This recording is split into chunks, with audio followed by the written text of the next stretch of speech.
الساعة 5:23 بتوقيت ألمانيا. في الفيديو ده كانت الوصفة علي والاسم عليكم. اختاروا تسموها ضلع أو تسموها مندي. التشيكن بكل أنواعه ظابط.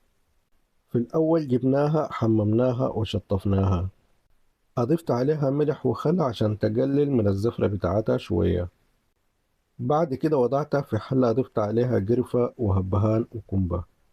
بعدها قمت أضفت لها الموية بتاعتها وأضفت ملعقة بتاعت كركم بالإضافة للملح.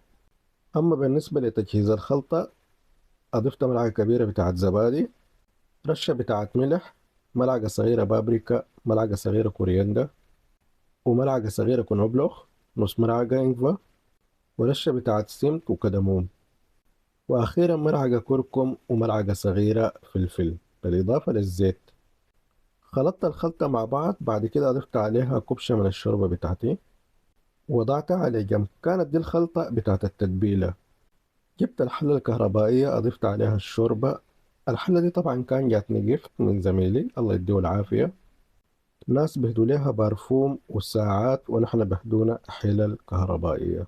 المهم أي زول وعمله. هنا أضفت عليها الصوص، خطيتها في ورقة زبدة، غلفتها تمام، وغطيتها بالألوفوليا، وديتها على الفرن. في الخطوة اللي قبل الأخيرة وضعت الفنة، أضفت عليها روزين مع السمنة البلدي. طبعا يا جماعة مع السمنة البلدي صراحة النكهة ما بتتوصف. فكده كل التفاصيل خلاص جهزت، وكان هنا تحديدا الموضوع ما بينفع بصحن، لازم بصينية. أضفت شوية موس كمان، وكان ده صحن السلطة كمان. وهنا الشغلانة بالصوصات والدنيا والحركات.